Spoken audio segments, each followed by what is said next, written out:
uşaqlar, daha bir sualın izahına baxaq. 22-ci sual. Bizə bildirilir ki, 4 qram üzvü maddə yandıqda 8,8 qram karbon qazı əmələ gəlmişdirsə. İlk öncə 8,8 qram karbon qazının neçə mol olduğuna baxaq. Əgər 1 mol karbon qazımız 44 qramdırsa, 8,8'imiz də x-imiz də olacaq 0,2 mol. Demək, bizim əlimizdə 0,2 mol karbon qazımız var. 4 qram da bizim üzvü maddə. Bu olsun bizim üzvü maddəmiz.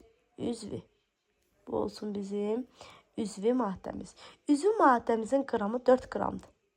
Bunun içində deyir, karbonun kütlə payını müəyyənləşdirin. Demək, üzvü maddənin içində karbon var. Biz buradan karbonun kütləsini tapa bilərik. 0,2 mol karbon qazına nə qədər karbon var? 0,2'ni vuracaqsan 12'ye. Eləyəcək 2,4 qram. Deməli, burada 2,4 qram karbon var. Omega karbonu da tapmaq üçün 2,4'ü bölürsünüz ümumi 4 qrama. 4 qrama vurursunuz 100'e. O da edəcək 60%. Yenə təkrar edirəm. 8,8 qram karbon qazından mol tapdıq və 0,2 mol karbon qazının içində 0,2 mol karbon var. Bu da 2,4 qram karbon eləyir. Yəni üzvü maddənin içində 2,4 qram karbon varsa, bunu da 60%, bu da 4 qram üzvü maddənin içində 60% etmiş olur.